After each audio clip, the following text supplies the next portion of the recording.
call this March 16th regular meeting of the Montpelier DRB to order. And I'm going to introduce board members starting on my right. Hi, Burgess, member, vice chair. Kevin O'Connell, member. Meredith Crandall, staff. Rob Goodwin, the chair. Alex Fox, member. Elvira Dana, member. Joe Kiernan, member. Everyone's in person. All right. 1, 2, 3, 4, 5, 6 voting members present this evening. Wonderful. Yep. Wow. You just got redoubled. That's because I can't. Good. Yeah. There's also a little echo happening, but You only get to vote once. Might be. It might be my fault, right? Yeah, if you have your speakers on Yeah, so I and you're muted, but yeah, if it's just your I am muted. speakers. Yeah, so just turn off the Okay. speakers. there we go. You'll be good. All righty, Meredith, you want to do our remote meeting procedures spiel? Yes. And I will do a shortened version because the only people we have online for the meeting, the only person we have is Corey Line from Department of Public Works. So I will do this quick. Oh. Okay. So for anyone viewing tonight's Development Review Board meeting via Orca Media, you can participate in the discussion through either video or telephone access options. For the full video experience, you can type this link into your web browser. Alternatively, you can dial into the meeting from any telephone using this number, and when prompted, put in the meeting ID and passcode. I will be monitoring my email throughout the meeting if you have any problems. Please note that for those attending via Zoom, turning your video on is optional.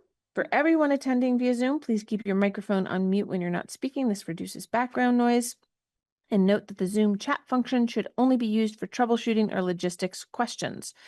Questions or comments about items on the agenda need to be made verbally. In the event the public is unable to access this meeting, it will need to be continued to a time and place certain because we do have a public hearing as part of the agenda. I will now hand the meeting back over to the chair. Alrighty, thank you, Meredith. We have I will motion to approve the agenda as printed. Second. Motion by Kevin, second by Catherine. All those in favor for approval of the agenda, say aye. Aye. Aye. Wonderful. We have an agenda. Okay. The first item on the agenda will be comments from the chair. And keep it brief. I don't have anything. Thank you all for being here tonight. We'll get this show on the road. Mike, welcome to come on up to the hot seat. So we have one application tonight. This is 114 River Street, and the city of Montpelier. Mike Miller's here to represent, which is not the owner of the property. So Mike, can you just briefly just talk about the relationship between the city and the owner in this case? All right. Mike Miller, planning director for the city. So 114 River Street, most of you know this probably as the House of Tang building. So its owners, Nam Chun and Brenda. What? Yeah, so I was just getting to the point, just introducing yourself to the relationship to the city, to the owner, but we got to swear you in. Oh, okay. So I'm guessing the city has like an easement or something like that to do this work on their property, or like what? Yes. Yeah, Yes. okay. Did you want to go through swearing me in? Yes, And I'll do that. I was just going to explain the subtle difference between why we are the applicant and And They are the Corey property Line owner. might talk too. He's on remotely. So Yep. Corey, if you want to, can you do your camera? Just so that we can see you raising your hand. And we'll need an eye when you get sworn in case you say something.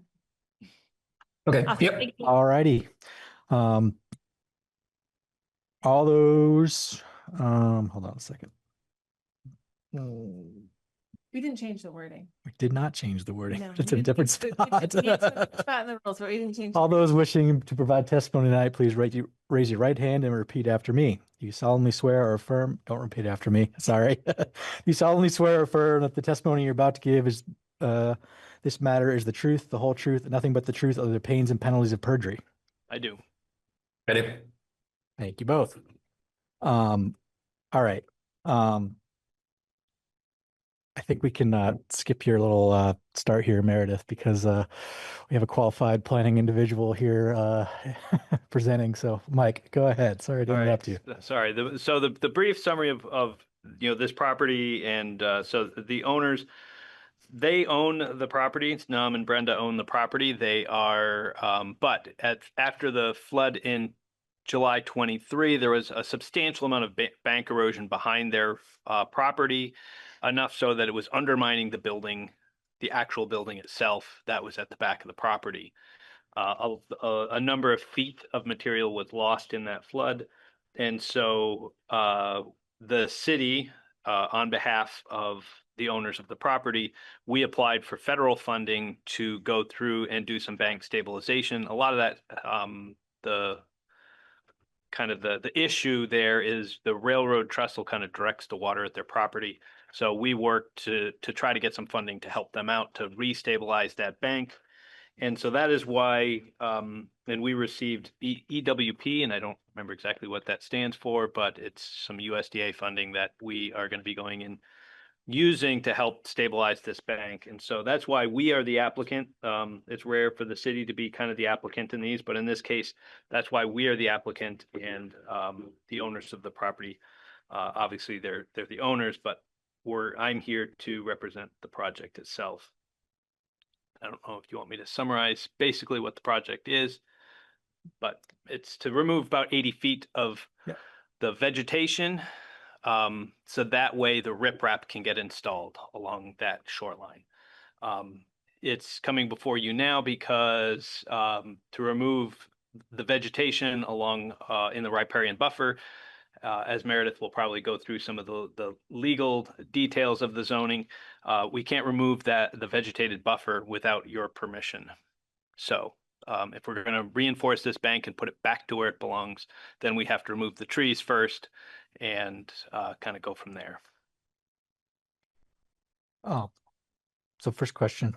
So if maintenance needs to be done on this in the future, is there like a long-term agreement to allow the city to go in and, fix anything or? I actually believe the long-term maintenance will be passed on to the property owners. We are going to be doing this on their behalf to put it in. Once it's installed, it is theirs to maintain and take care of into the future.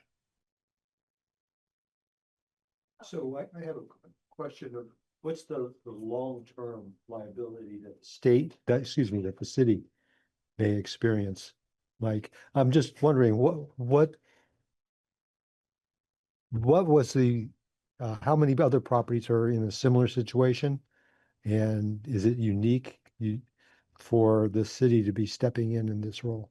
As far as I know, and Corey's welcome to correct me, there were only 2 properties that were looking to get this particular assistance. There's a special program that does this. In the end, the other one is the Kia dealership right at the property line on Route 2. There's a bridge as you go over, there's the Kia dealership. Oh, right. That all got scoured out. They were going to take the funding, and then at the end of the day, they just said, we're going to fix it ourselves, and they put it back in. So this was the only property that we are doing with this funding and in this type of arrangement. And that's, and I don't believe we would end up having any liability. This will all go into the contracts and everything else with the memorandums of understanding that we're doing this on their behalf to help them out. Yeah, and it's really not our role to be evaluating contracts and things of that nature. Yes, correct. Right. But just for context. Yeah. I guess I had a similar question. If conditions were applied, would it fall under this funding bucket to, for example, the revegetation condition? Would that fall under the current funding bucket, or would that fall separately upon the owners after the installation of riprap? I guess when it's connected to the roles and responsibilities when the city's applying on behalf of the owners, but some of the conditions might extend beyond the the initial role of the city, I guess? Yep. So it's a good question. So just big pictures, as you think about these things, permits run with the land. So therefore, even though the city is the applicant and we have the property owners, as soon as we help them get that, that condition would run with the land, whether NAM owns the property or not, and whether we're there or not. If you made a condition that said you have to revegetate this, and then the city leaves, that would then fall to the property owner to maintain it, and that would be up to Meredith to enforce it if that fails to be maintained. There is a revegetation provision in. Yep, and so depending on how you guys want to go about it, I'm happy to talk about certain parts in the staff report. Or if you want to start from the beginning and work your way through how you want to go about it. I wasn't quite sure. Well, But yeah, I there have is a a, question that's not in my memory of having read through the staff report. And that is whether there were pre-existing conditions before the 23 flood. But that's again a contextual question. Do you know? It was hard to tell. We were looking for some things definitive, looking for some pictures. We looked at aerial photos because we did have that question of how much bank was lost during the flood. And certainly the property owners who were there, who are there, they have owned the building for 30 or more years. And, you know, they could show where the line on the back of the foundation was dirt. And now you can look under the foundation. And so now, you know, at least that much dirt has eroded on its way back. And they used to be able to walk around the building on the land, and now they can't walk around the building. Now, at what point over those 30 years did that reach that point? I think it's probably been encroaching over time. And there probably was just a large removal of materials. There certainly are a lot of trees. If you see the pictures, there are a lot of trees and you just see the roots there. Clearly, those roots wouldn't have been there for a long period of time. They probably would have broken up by now. All right. Well, I think got a little preview, maybe what direction the board wants to focus on this. So Meredith, if you want to sort of talk about the revegetation and any key points you feel like we shouldn't miss tonight. yeah.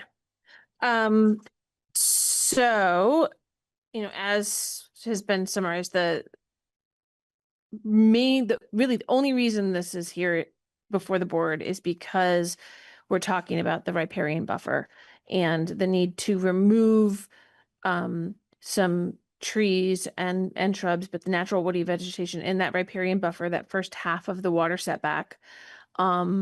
As you can see from the photos, a lot of the place where the actual riprap is gonna go, it, you know, is either fairly bare, it's just tree roots.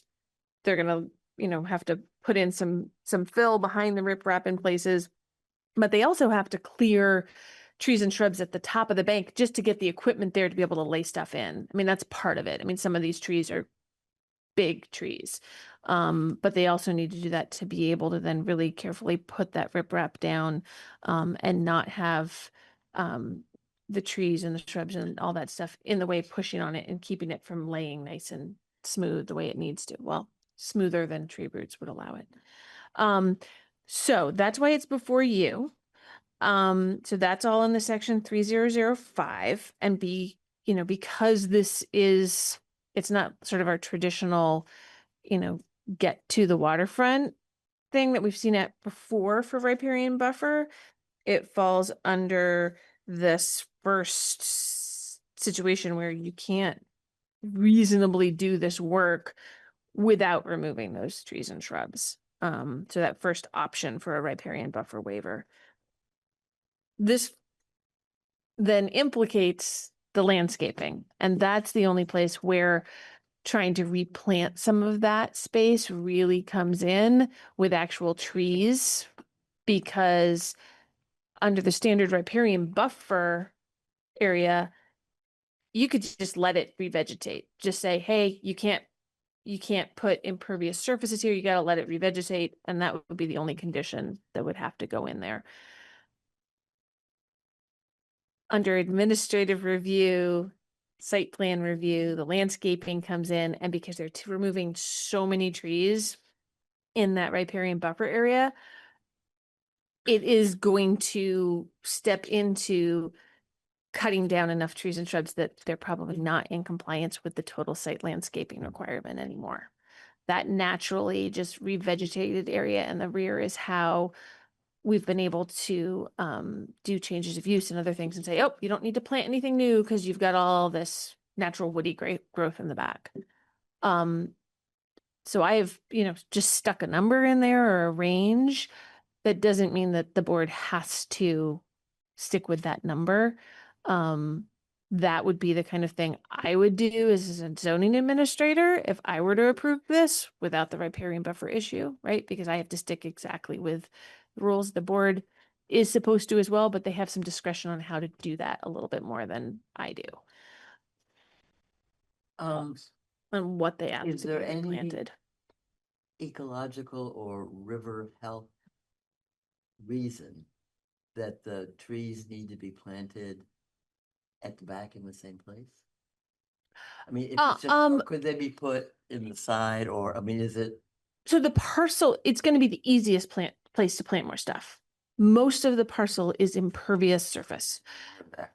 So I went the simplest route, right? You do want to keep shade over the river. That's not something that's in here. This is just out of my head and out of my learning, as managing the river hazard area regulations and everything else. So Yes. so there is a reason to have woody growth back there. Unfortunately, we gave the Conservation Commission this application. They met last week. I have heard nothing from them. I don't have written comments from them. And I actually forgot today to check for their minutes. So I don't have their input. If need be, I can go find the minutes, and everybody's here in person, so I could print them out. And you guys could review them if you wanted to. But I was going with easiest situation, because if you start talking about removing parking lot or everything, then we have to go into evaluation of parking. Are we leaving them enough parking? Like all sorts of other layers. The easiest thing is to just replant that area. Whether it's letting the vegetation come back on its own, other options. So it would be possible to omit the condition of immediate replanting. you could, Because it is an area that would grow up very quickly. I think it would So- grow up very quickly. Whether or not it would be enough to meet the total site landscaping, I think it would, because you can count sort of natural woody areas on a 2-to-1 basis for the square footage requirement. You could also, we did hear from, I heard from Alec Ellsworth, so he's the Parks Director, that there are trees available in the city nursery that could be used to do some of the replanting. So the board has some discretion on how they want to throw that in there and go with that route. The goal is to save the building. Well, I mean, it's yeah, I mean, it's the building. I think I included the photos in the Yeah. packet, where they'd have to tear off the rear of the building. Right. And That's pretty clear.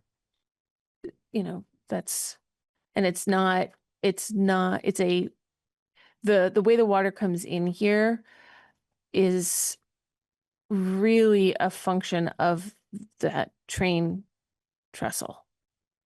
It wouldn't create, my understanding is it wouldn't create as much of a current to wash out under that building without that man-made structure. And we can't do anything about the trains. We don't touch the trains, so we don't touch the railroad. Except for every law since the beginning of this country. I guess, Steve or Corey, could you just talk about your plan for reclamation vegetation as it stands now? If there is one. I don't know in their designs, I don't believe in their designs, they have placed in revegetation. Just But that- plantings of like grasses and stuff. There's no Yeah. trees or shrubs Yeah. in those specifications. Yeah, they would recover to make sure that there's no erosion, so you usually go through, get the grass in there, but yeah, I think any tree requirements would probably have to be something at this point that would come from the board that we would then work on. And I don't know how that works from a size. I mean, to try to look at one for one, because I know it looked like Meredith, you calculated a number of square footage or the size of trees. Of course, we're taking out full size trees and we would be replacing them with little, but if we gave them 30 years, they might get to be the Right, same and size. that's the calculation is based on ultimate height and growth. Oh, okay. So it doesn't mean you have to plant that Not new large planting, you're tree. not- You have yeah, to plant a species that will ultimately become that Become that large tree. tree. That's if you were to do it, the strictest way, that's what's proposed in here, because that's what I would probably have to do for an administrative permit. So we're thinking about the health of the building and the health of the river at the same time. Mm-hmm. And you said that the health of the river would be improved by shade trees and not just grasses.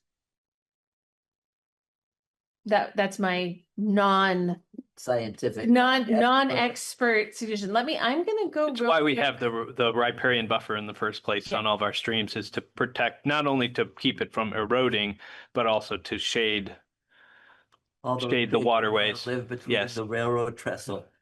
If you want to stay Nice. cool in the winter and in summer, they can get up underneath in the shade from the train trestle. Fish. My husband caught the limit on opening day right about there 2 years ago. Yeah, yeah. Also, things falling from the trees too. Yes. Just And we ate them.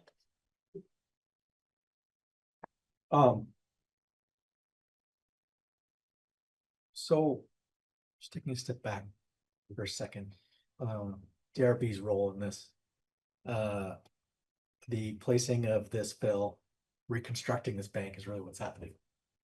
Yep, but that's more the river hazard permit, So which is, we're clearing the trees in order to be able to Mhm. place fill. yep, it's the tree part that is what's in your, So I'm placing a I'm fill- asking you to let me cut down the trees, and then you have the option of telling us to put a certain number of trees back or not to put a certain number of trees back. The rest of the permit will happen administratively through Meredith. and a lot of that fill part is also not even really river hazard because it's putting it in the river. It's actually state stream alteration permit. So it's a combination of those two. There's some fill that's river hazard, but it's reliant on stream alteration aspect for the state that's being coordinated separately. I guess I'm asking the question in my head, in this case, so the placing the fill is not development risk in the DRP, it's the cutting of the trees that is the development, in That's this. coming here. In its part, but, I almost want to have the DRB ask the question as to whether we feel that, in this particular instance, the clearing of trees under this like narrow scope for this reason is actually, development, and, we can make a decision on that. It's specifically in your applicability of what is development in the zoning regulations. Yeah. I'll pull it up. It's explicit. We made sure to have it explicit. So give me a second and I'll pull up the reference. I I, just pulling up too, I'd say it's site planning, We It's had, like- we had this before in relation to fill and whether you take out fill. That's development too. it can be depending on the amount. But if you just give me a second. I was.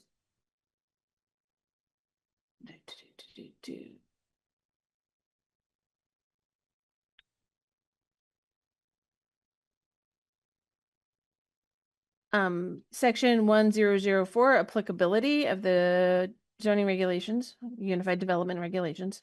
Point B4, so this is development includes for removal or disturbance of vegetation in the following. And sub A is removal of natural woody vegetation from riparian buffers.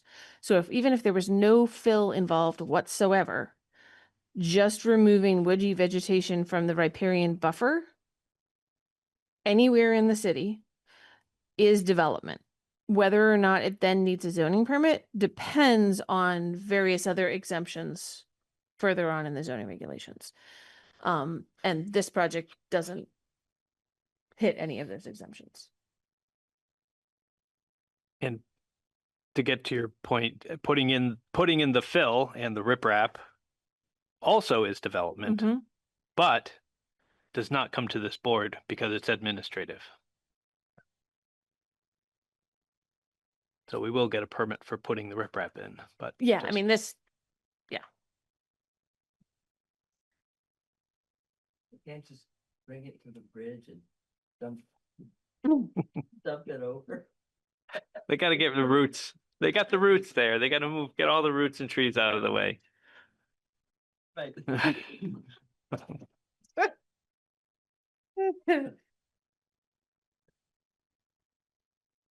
Oh. Any other questions thus far, board members?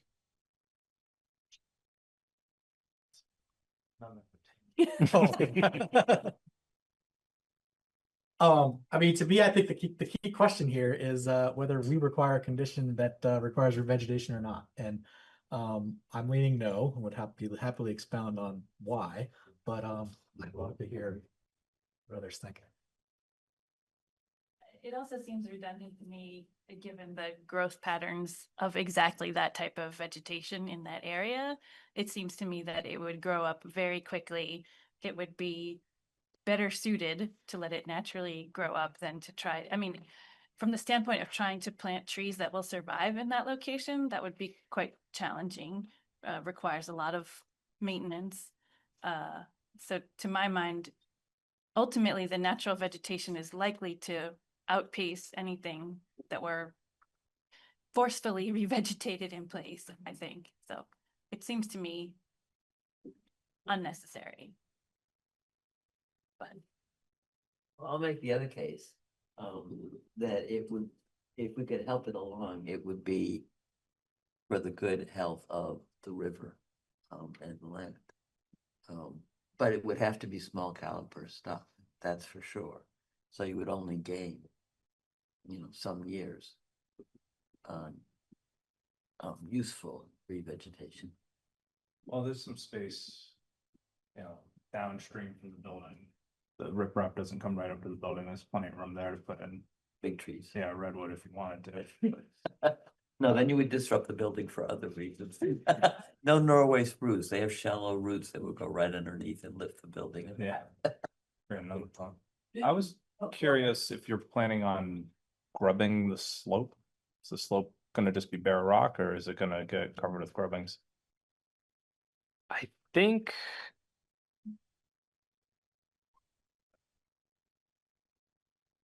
Just blend topsoil and slope to prevent ponding over the flat portion of the shoulder break.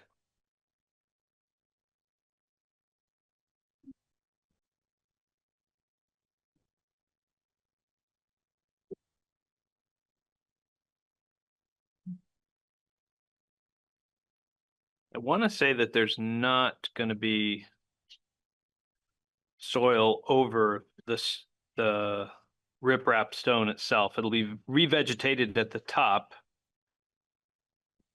and soil added at the bottom to cover over. So once you dig out and then you put in the riprap, and then you'll fill some dirt over the riprap on the Within bottom. the stream itself. Yeah. But I think at the end, page 19 of the packet, it does refer to grubbing, that has the DigSafe logo on it. All areas disturbed by construction shall have topsoil or grubbing material applied and seeded and mulched. And it offers 3 inches of topsoil shall be applied, or 6 inches of grubbing material may be applied in other areas disturbed. I mean, I can certainly be corrected. That's. No, That's there's, staff report, that's the It's application. of the old, so I don't know. I Yeah, saw that logo and that's flipping. Yeah. Find it again. yeah, that's the Corey, in case you're looking into the general construction notes, Okay. from the USDA, document. So it's page 11 of 11 from the EWP project, stream bank protection. All areas No disturbed by document. construction. so I don't know, That doesn't mean that new slope, that means anything. This is- they track. right. Yeah, because they're gonna have to come in and work around the edges there. What's grubbing? Grubbing is kind of like, think of it as like muck, but there's like organic, twigs and branches and things kind of just mixed in with it, kind of like what you would find on a stream bank. Well, they Uh, define it here, shall consist of grubbed or stripped earth material containing roots of native stream bank vegetation. Yeah, so So it will it's naturally, dirt with stuff in it. right, organic material, and Yeah. the roots in theory, given the right conditions, will resprout. It's just typically what we cover stone slopes with, particularly in stream areas, to promote, riverbank growth. It gives, bare rock is not exactly the best environment for anything to grow. So Right. when you introduce, it just speeds things along. It Right. would happen naturally over a long time, but the only issue there is you get a big flood and it could just all be gone, pretty quickly. Which is probably beyond our purview, but worth asking. Is there any, would there be any way to require the planting to occur just elsewhere within the riparian buffer watershed? Like 22 trees are coming down, right? Do you have other priority sites with? Is that something, it's like transfer of development rights for the trees? It's like wetland credits. Yeah. Carbon tax. Yeah, just, does I agree, it seems, I agree with the principle of replanting when trees are coming down, but yeah, it's. So because the zoning regulations are really about Yeah, this. like the property, what you have in here specifically is that the board may require replacement like of an equal amount of buffer in the water setback area. So that's anywhere that's a bigger area, not just the riparian buffer. Yeah, but If it's you're still losing it, on the but it's state. still in this, it still has to be on the site. We don't, Montpelier's regulations don't really envision, and I can't think of the word I'm using for it, but being able to do something somewhere on a different site for mitigation. Like there's places for that in state regulations or other options, but so far Montpelier's regulations haven't thrown that in. I can't think of anywhere where we allow Very that. tricky legally. Yeah, I mean, it's tricky to be able to Supreme Court require doesn't even like that. 'em. It It's would, just an example of where, there's something that's more a regional issue, right? Mhm. Versus a site issue. If every site says they don't want to plant them, it's a problematic Yeah. area. I mean, that's great, but it does make it really a lot harder to enforce if you're Yeah. trying to put it on a different piece of property. Yeah, just to me, it's kind of unusual that the city's here versus for a private property owner, that would be harder to. Is this Orchestrate. by the grant? Or is there a match? It's 100% funded by the grant. But we have a fixed grant amount, so we're obviously managing the project to stay under that grant amount. If it goes over, then technically the property owner would be responsible for the overage. But as I said, we're trying to manage everything to stay under the grant amount.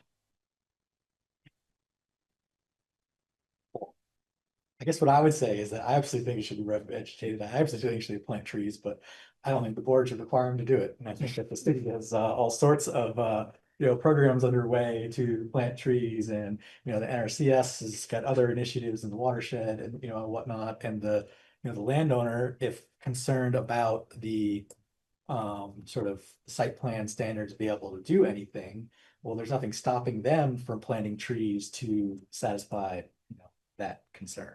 It's kind of where I see it. Okay, just know I would Yes. need you all to rule on the landscaping requirements and basically override what I would have to do by myself. And basically take that on. Because administratively, I can't just say, you don't that they can't meet the landscaping requirement with just, grass. It has to be woody vegetation. Sure, and I think my concern here is the first flood that comes by and, rips out all the trees that are on the bank. We don't want them to be in violation of their zoning Yep. permit because they don't have enough trees. And all I'm saying is you need to make an explicit finding about that landscaping, total site landscaping standard that you're confident that it revegetating on its own over time is sufficient in Sure. this case. Yep. To meet the total site landscaping. It's just not you're insisting on it within like a year or two of plantings, that type of thing, that you're giving them longer to have the natural woody growth revegetate to come back to the status quo of how they've been meeting that landscaping standard. I guess where I'm at with that is that let it revegetate, and, appropriate measures as recommended by the city forester or however we want to put that, are welcome but not required.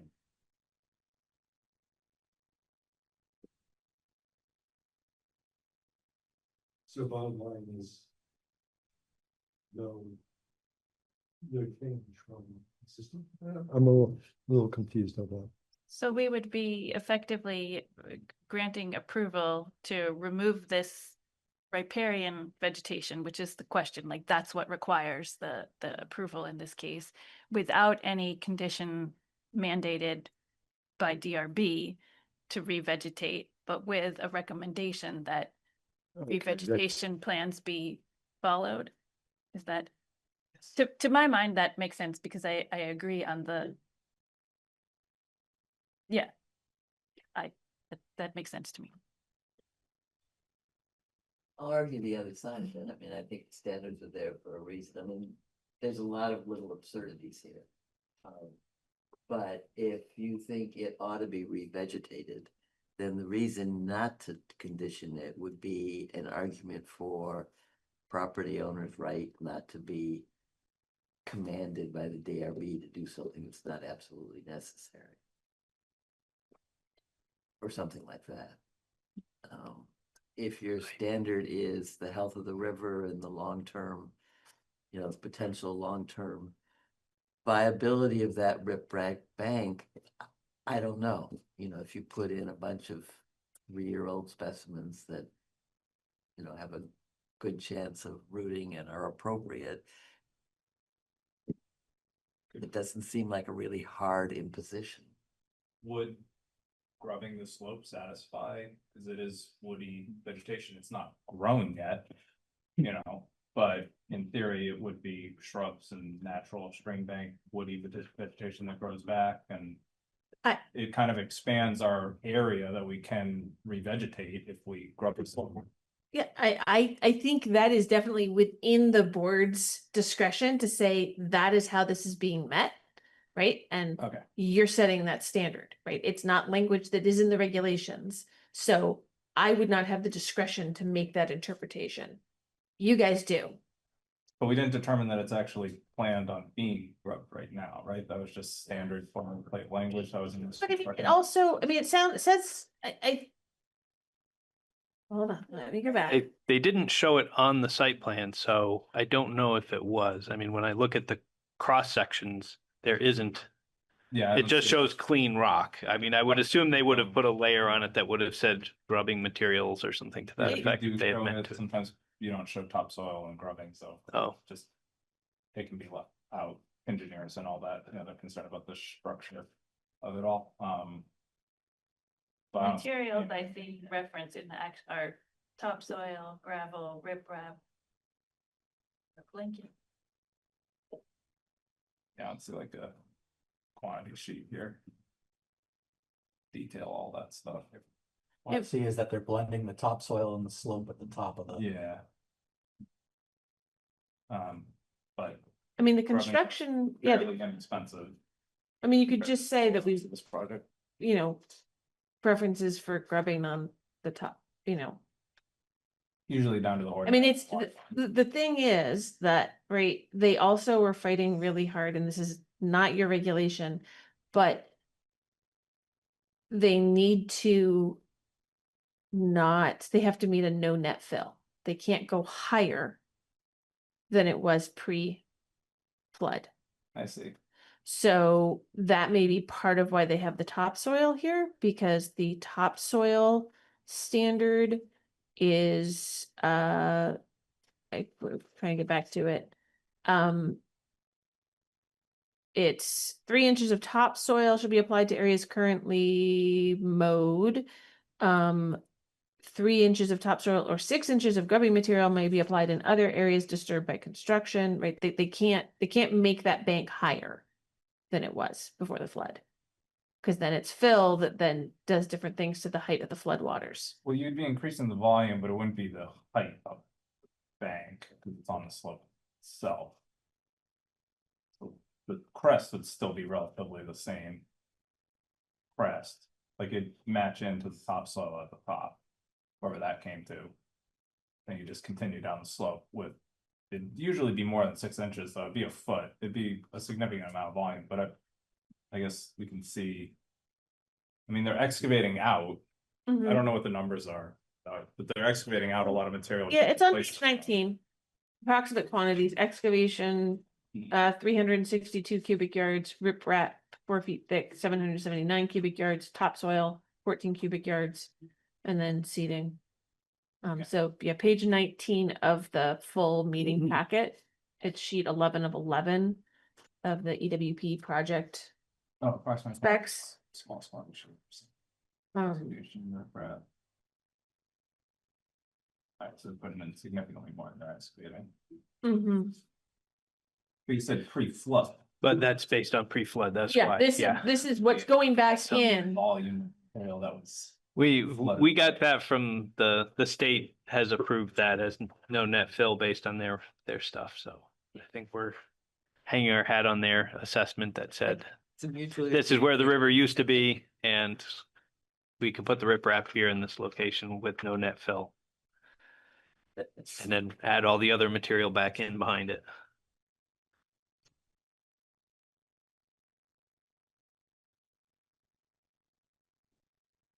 But I think, just for clarification, the riparian buffer, naturally occurring riparian buffer is a requirement regardless of whether you require the plantings. Mhm. So the property owner can't go through and say, well, I'm going to keep this clear because I like the views.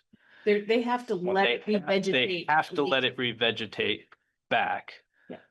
But the question of how do we make this go faster back to that state could be more grubbing material, which would help it grow and get settled, or putting in seedlings, And any not. seedlings don't have to go in that riparian buffer, right?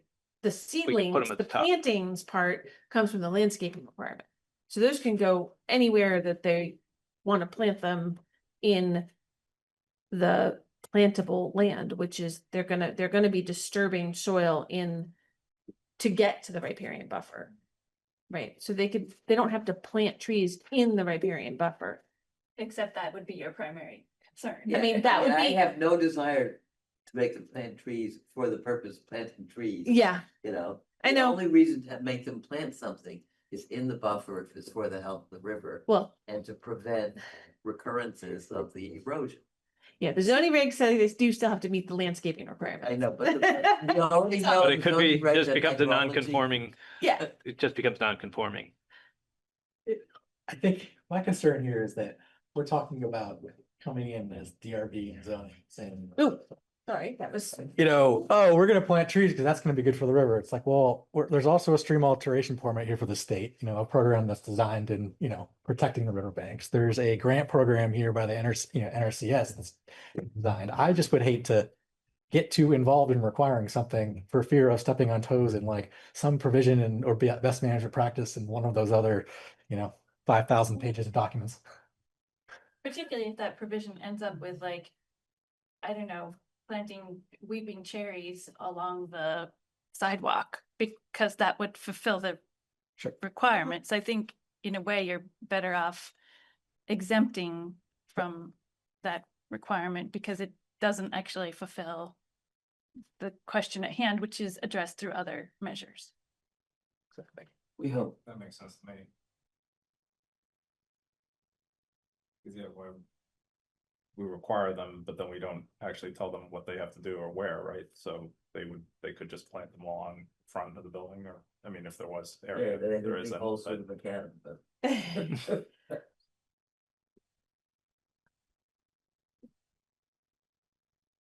Does the same argument apply to grubbing? Oh, to require the grubbing? Mm-hmm. grubbing would only be in one place in the area of need. Our point of view, anyway, or at least my point of view.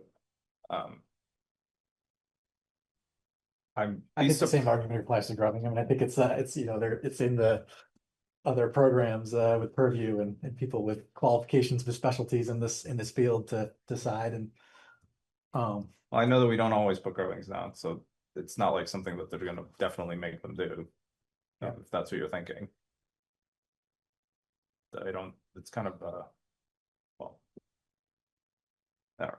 It'd take a long time, I think, for that to not just look like bare rock, like decades. So can I just go back to a couple of definitions? Would that be helpful? maybe? Yes. So the ground cover within the riparian buffer. The focus is natural woody vegetation from the top of the bank to half of the water setback. To that distance. So just saying you've got to let it grow back to that. I know that the board has had that be the requirement for other riparian buffer discussions where it's like, yes, you can get rid of that invasive. Once it's gone, you've got to let the riparian buffer grow back. You can't mow it, you know, once you've dealt with that invasive, you have to, once the invasive is gone, then let other natural woody vegetation grow.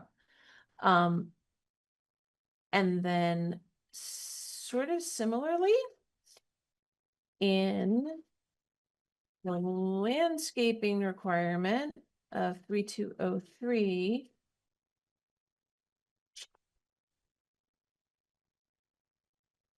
Calculating planting area. That 2-to-1 basis again is the board may consider natural woody vegetation towards the landscaping requirements on a 2-to-1 basis. So really, I think if you're leaning towards letting things regrow, whether it's done through grubbing or some other means, you just natural woody vegetation, stuff just comes up on its own. So basically, I think the board can say, look, if you let natural woody vegetation regrow on its own in this area, you can't manicure it, you can't be brush hogging it. And you're gonna let the area, whatever the square footage was that I put in here, regrow as natural woody vegetation.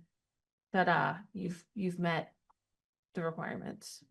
And the board can explicitly say in its findings, you know, this is not something that will happen in what would be a normal 2-year term for a zoning permit.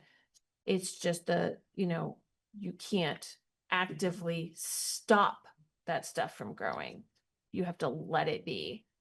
But we're not requiring that you go out and do planting. So like the landowner go out and plant specific trees or shrubs in that area, but they can't actively work against it regrowing either.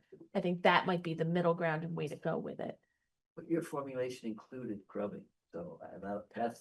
No, the whole grubbing thing, that's all just part of the specifications from the USDA. Yeah. That's not part of the zoning regulations. We can't even dictate that they do that. No, we can't dictate how that's, I haven't seen anything in our regs that would say that. No. Yep. I think that makes sense, just to say, us saying that they need to allow it to grow into natural woody vegetation and cannot prevent it. And you say natural woody vegetation, so if it grows back with invasive species, they can rip it out, try something else, because it's not natural. Invasive species, I think so. And I did double check, there's no Conservation Commission minutes posted, so I don't have anything from them. It doesn't, the regs don't say that the board has to hear from them. It says that the Conservation Commission gets the application, they're supposed to review it, they're supposed to get stuff back in a timeline, and we just haven't gotten it.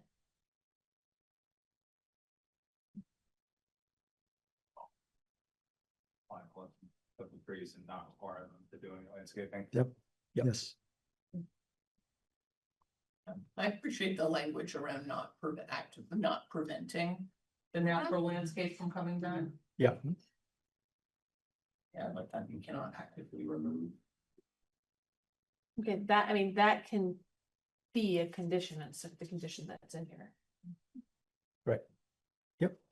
Cannot actively prevent or remove. Maybe just within the water setback, the existing. Is that not already like a condition though? I mean, it's the riparian buffer specifically is the area that they can't remove without your authority. They could remove other stuff in the water setback, but let me just look at me. The way the decisions are written is really helpful if there's something important like that to be a condition, even if it's duplicative, because it draws attention to it. Fair enough. Yeah. We'd be changing the condition here, number one. But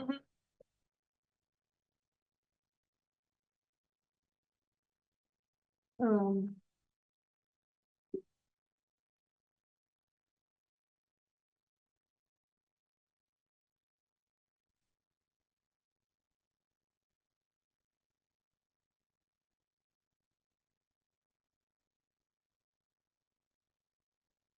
It's up to you if you want to have it be the riparian buffer only, or if you want to say, like I had here, the water setback area that isn't covered with impervious surfaces currently. It can be, shall be allowed to regrow with natural woody vegetation. Be one option, but you could also just specify riparian setback if you really wanted.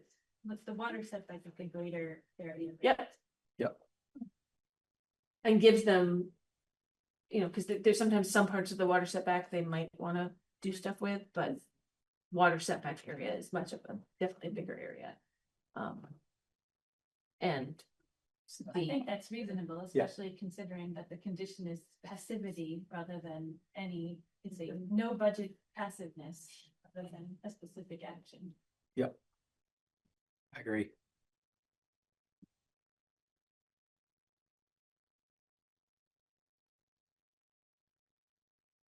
just curious, says nothing to do with. But I was just wondering if any communication was attempted with the railroad to work within their setbacks. Not in this instance, but my experience working with the railroad has never been, So it's so they, non-existent, they're not easy ones to work. right? they were provided notices of this hearing. From my part, and for the development review boards required like communication with them separate from the cities or anybody else's, just so that you know that they, even if, you know, there wasn't cooperation on that front, they got the hearing notice of what was going on here at the very least. And we never hear from them. I think we heard from them once when it was talking about building something and they had issues with letting, you know, trees grow up because it would have potentially obstructed views along the working railroad. But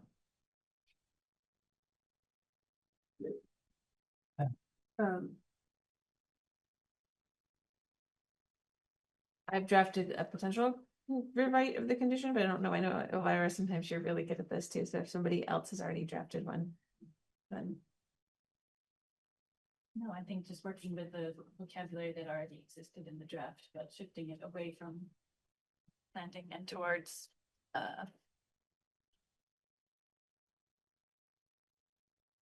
non-interference. Makes sense.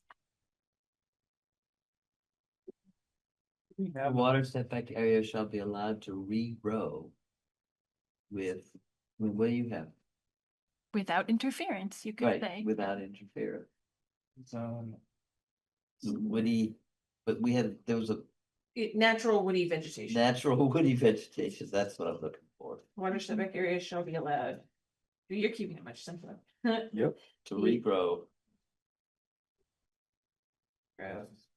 And if we have to show our work to prove the logic, we can say, you know, to ultimately fulfill the requirement of the 1,086 square feet of planted area.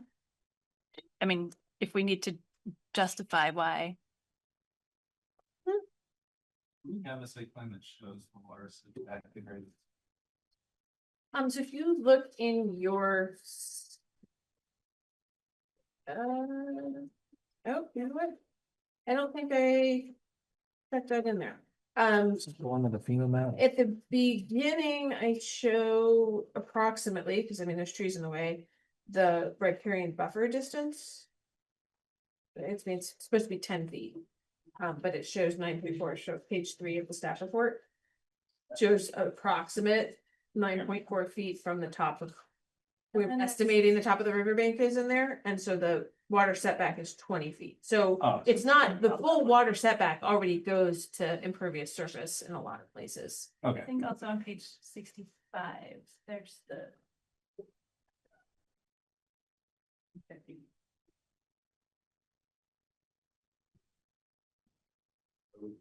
that's I think it's said 20 feet.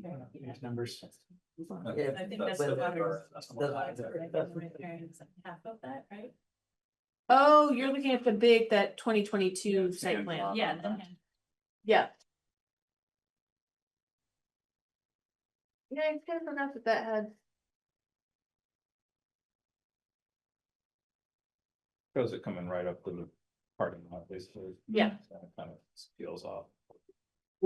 Well, Yeah, that's a I'm good with change that could be I just made, want to make sure it wasn't bigger than that. Like, is that the water setback could be shown on the NRCS site plan.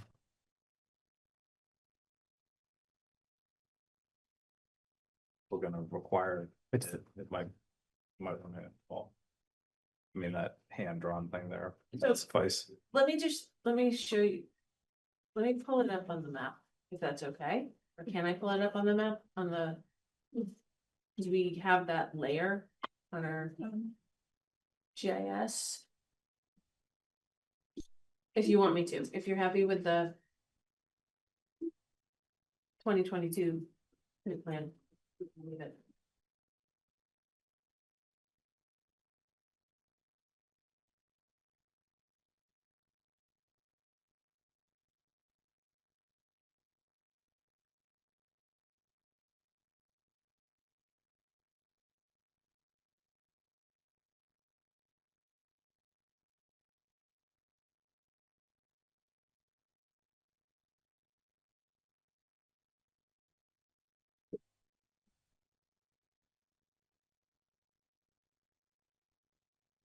And this is, approximate water setback. But.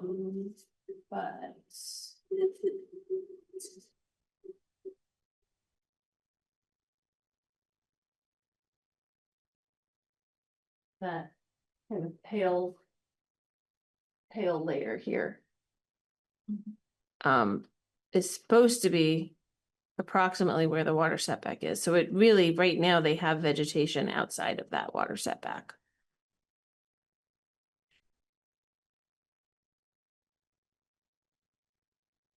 How would it not be approximate water setback? Right, I mean, it is approximate, right? Right. So this is measured. Sort of an aerial water setback setup, but because the water setback is really measured from top of bank, they haven't gone along and done all of these top of banks. Right. I I guess if we're gonna reference the water setback at all in the decision, the plan that shows the Mhm. riprap and the work being done, water setback needs to be shown somewhere as non-approximate. And I think that's easy enough to do on one of these plans. I mean, the main whichever one makes sense. Main plan view here. Okay, so that's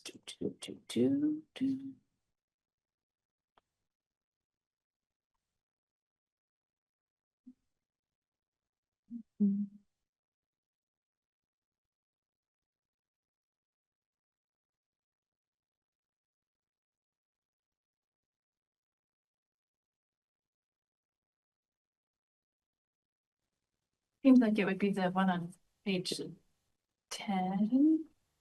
10 of 85. Where. You Sure. want to see. Yeah, that one right here. Okay, so the OHW here is the ordinary high water line. Yep. That's not necessarily the top of the bank. Because we actually define top of bank in the regulations. But it's kind of Top of hard. bank is gonna be the riprap in this case. Yeah. The riprap. Yeah, kind of the So- interface between the two there. So, I mean. Yeah, I mean, here you're gonna now have top of bank, so then it's Be the- 20 feet back from there is the water setback. And the first 10 feet is the riparian buffer. Yeah, I mean, I think that kind of solid, there's like two shapes there. I think this lower shape is like the flat portion of the stone. Yeah. So it'd actually be the closer line. to the river. Yeah, this is they have this as like tie back for tying it in Yeah, that'd be the end of the stone, but the actual shoulder break would happen here. down there, yeah. Mhm. So that would be where That's you'd top start of from. bank. It's going to be. It's going to be. Right now, top of bank is under the building. Mhm. We're moving Oh. it back, actually. Well, yeah, that's an even more better reason to show the setback because, you know, Yeah, new proposed, yeah, water setback. Okay, so if you want something that shows the setback, that's to be like filed with me prior to permit issuance or, Or is it possible to refer to an area that's already defined, for right, I mean, this example, has scale on it. area disturbed? But, well, that's some of that's in the water, but you can't. I'm not, I don't care. I mean, I think it's a document that for the project is that has to be, you know, has to show it specifically. You know, you can't just say that like, oh, here's a scale bar 20 feet from their plan that we have. It's like, you know, it's their determination as to where that is. I mean, you can say, you could say, I mean, the part that's gonna be disturbed, that's where they're cutting down trees.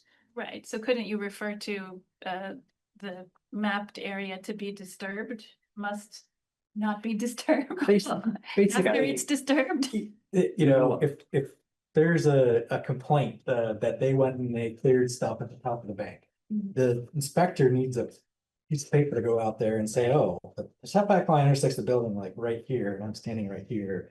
You know, like this is an issue, or you know, there are trees to here, and you know, we're good. I guess my concern there would be that that line is proposed and when you're placing 4-foot stones, you know, be off by 4 feet, you know, or around there, you know.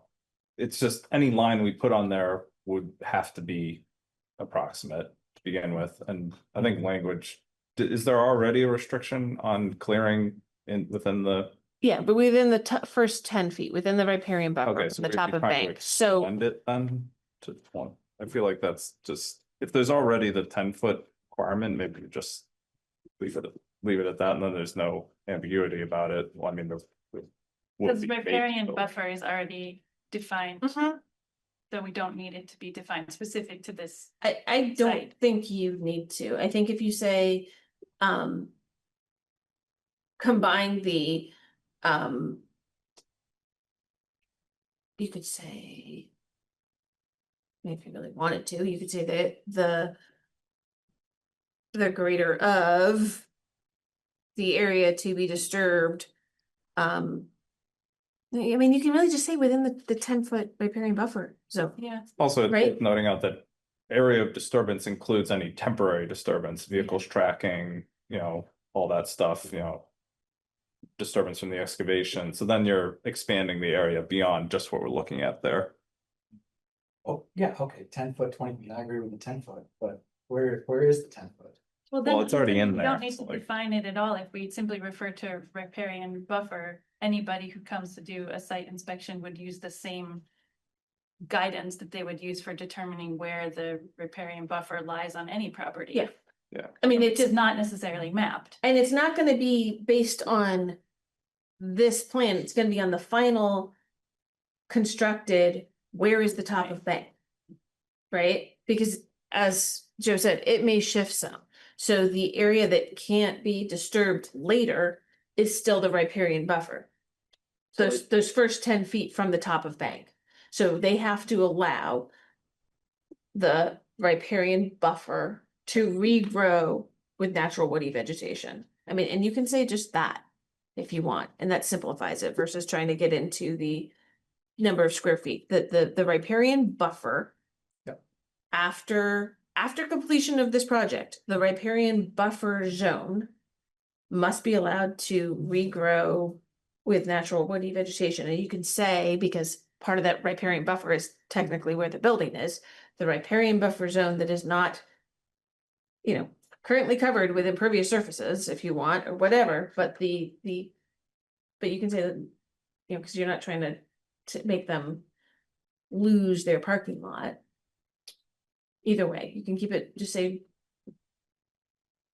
some back and forth here. You don't like Well, that. you guys all know my background or what. Yeah, I was gonna say the So survey. That's a key maybe example. I'll concede, but The enforcement's gonna be on me unless somebody's Well, appealing. we're talking whether or about not I- 25 years of regrowth and Oh, I know. I don't know. We've talked about a couple things. Like one, this discrepancy about like where is the top bank, the proposed top of bank. We've got a a line in the GIS that is the approximate line that is the existing buffer. We've got this 10-foot. We've got the existing improvements. Like it seems like it would be a pretty small lift to just delineate an area on the site plan to say like the revegetation that we're talking about applies to this here. Except as Joe points out, we don't know exactly what it will look like once the riprap comes in. It would be an arbitrary area that we just kind of say you can't do anything here. That's what we would have to do. Yeah, I mean, on this image, that area that's labeled as the blended back to existing top of bank, that's about 7 feet. So that's about 3 feet short of the fully, nope, not the blue line, the flat part at the top, next to the building, Oh, okay, sorry. The time back area. This the one. tieback area. Yep. That area right there is about 7 feet thick.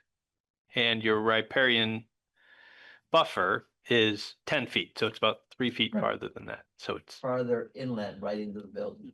yep, it'll go, well, technically, yes, it would go into the building, but Yeah. we will let them not have to build things on the roof, plant trees on the roof. Yeah. But it would fill in a couple of the things, but that gives you an idea of when we're talking about the area that's the naturally vegetated, that's what we're talking. We're not talking about a massive area of land. It's just a little bit bigger than what you see there. Does that mean they couldn't clear any vegetation like up against their building? Yeah, I was just thinking that too. We kind of have to do that. I mean, under the riparian buffer standards, correct. Unless you, I mean, that's, Someone would have to notice, I guess. We're just trimming some branches back. I mean, you're still gonna have water here, right? You're still gonna have water coming up, and the blue is the ordinary high water. There's still gonna be flood events. They're gonna, It's completely submerged. this bank. yeah, especially in this area, probably. But you now have the riprap there to keep it from eroding underneath and going away. And something will grow in that sloped part. Yeah. It's just not, it's gotta be whatever stuff's growing out between the rocks that, unless they're really packed in tight. Which I guess they probably are gonna be packed in pretty tight. Well, with 4-foot stones, you get huge voids. Oh. There'll be huge areas that floods will deposit sediment in there and stuff will grow. for But they sure. won't move, so. Yeah, So, assuming it. yeah, so, yeah, I mean, you'll get stuff, there's gonna be more trees going down towards the river over time. I'm inclined to not require anything that's like outside of typical riparian protections. Just because one, I think it'd be hard to enforce. Also, like if we do something specific for this one little site, like you said, like 25 years from now, that's gonna get forgotten. No one's gonna remember.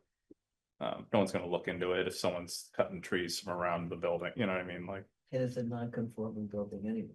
Mm-hmm. and my concerns are purely stability of the slope vegetation regrowth and roots and things like that all help in that regard. And they're not gonna be clearing that stone slope anyway. No one's gonna do that unless they love looking at bare rock.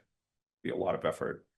So I'm not inclined to require them anything specific. Just let, like you said, let the other permits and requirements kind of cover what they can and can't do with vegetation there once the stone's in. But you don't want the riparian buffer shall be let to grow. Isn't that already though gonna be a requirement of their Yeah. permits? So I just don't want to be redundant with our requirements. So, I mean, we can just make the findings can be because of the riparian buffer restrictions, the riparian buffer shall be allowed to regrow, without disturbance. And basically, we just reiterate that this is a standard that applies now. That's why it's before the board. And that you're not going to require explicit replanting of that riparian buffer. And But they have to let it regrow to the natural woody vegetated state. We were here before saying it would make sense to duplicate, to have this duplicate mention of what is already. Yeah, existing. but instead of it being a condition, it can be laid out in the findings of fact and then in the board's conclusion saying that, the riparian buffer standard on its own requires that this area be allowed to regrow in natural woody vegetation. And given the, what the project is, you're not requiring that they explicitly plant anything. And then when you get to the landscaping standards, that's when you just say, hey, because you're already being required to regrow, let the riparian buffer area regrow. We're not going to require you plant more trees to meet that total landscaping state standard, but you have to let that regrow in natural woody vegetation. A motion would end at in supporting the supplemental materials period. I think so. Yeah. And it's just that I make the explicit findings. I mean, you could do that and say motion to approve removal approximately. I would say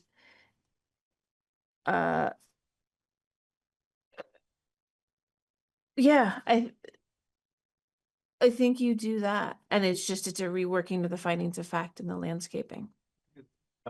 Some concerned citizens, for what we've done here, they see something in there about regrowth Yeah, and riparian zone, Okay, so stuff like that. Looping back. That would be- I agree. Sure. From like a Yeah. communication perspective, and Yeah. it's also, it raises awareness of the kind of levels of redundancies across the different So we're regs. putting it back in. It's as a like, condition of sort of fact. expecting Yeah, having to do elsewhere. As a finding Just of as long fact, as it's okay. in, Oh, as long as it's in the findings of fact, or do you, Right. yeah, when they read it, they're gonna read that. when they read the, too, right? So, when they read the whole decision or when they just read, because a lot of people just read the conclusion.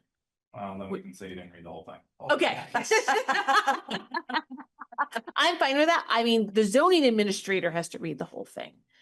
The zoning administrator has to write this. Future zoning administrators are supposed to read the decision if this comes up. But I don't like the idea of putting a condition here that's already a condition. Mhm. This doesn't make any sense to me.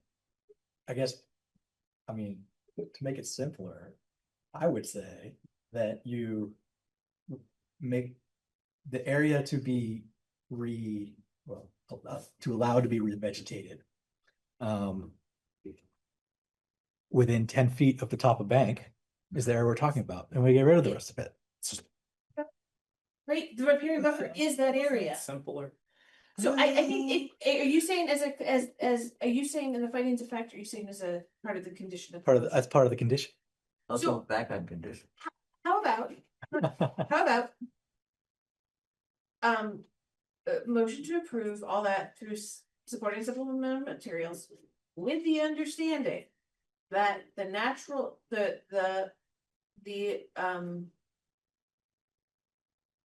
Riparian- allowed revegetation of the riparian buffer shall satisfy the section Right. 203 landscaping standards. Oh. And then you've hit both of the points that the board needed to make a decision. There we go. That does sound simpler. It only took us an hour and 15. Say, don't do anything.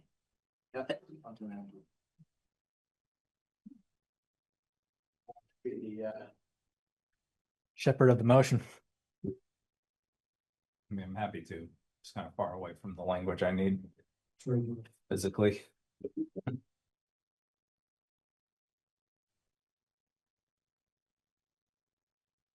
Did you have to ignore like all of my prior notes? Yeah. Oh, you got Uh, of that too, okay. Right, so it's, yep, ignore all of that. So it's read to there and then jump to that circle, if you can read my lawyerly scribble. Gotta stand up. Patient.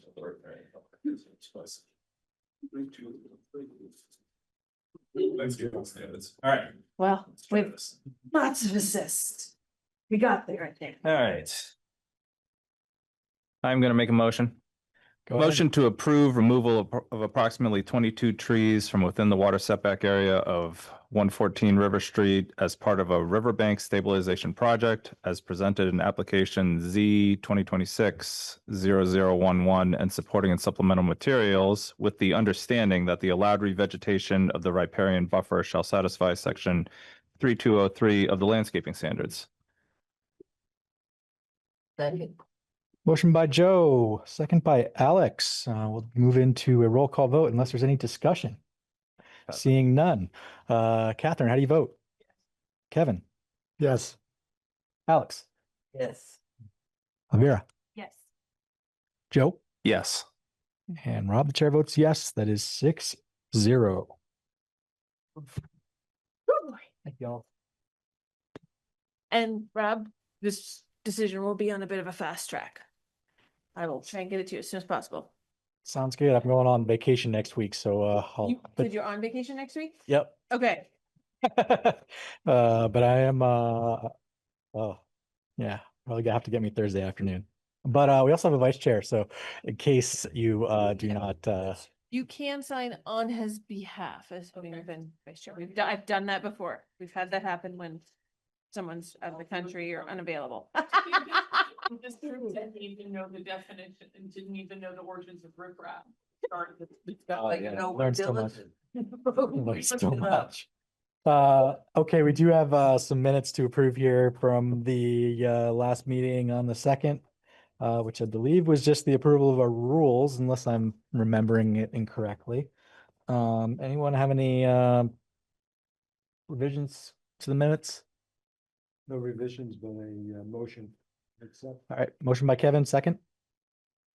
Second that. Alrighty, all those in favor say aye. Aye. Wonderful. And Thank you, Mike. any applications for April 6th? No, there's no applications for April 6th. So the next potential meeting, unless for some reason you want to meet on April 6th, would be April 20th. And a reminder that there's an extra Monday in March. So that's a lot of weeks away. And Or- Meredith, I'm out of town April 20th. Okay. That's the kids' April break, Oh. just FYI. Nice. Yep. Which, April 20th? April 20th. Yeah, the school break is the 20th to the 24th. Yep. I also do not have any daycare, but it doesn't look like we're going anywhere. Hmm? Doesn't look like we're going anywhere. All right. Although we Okay. don't have, Been Sure. there, done that. Go ahead, Meredith. Because not everybody was here when I said this before the meeting started. Please, if you can, go visit the planning department's updated webpage, specifically the permits option in the left-hand column on the planning department's webpage. Okay. There have been a lot of updates, a lot of things that we hope will make it easier for people to apply for permits, get information about their property. And we're gonna work on more, so we already have a couple of how-tos on how to fill out applications or how to create your own site plan. So keep an eye on that, that keeps updating.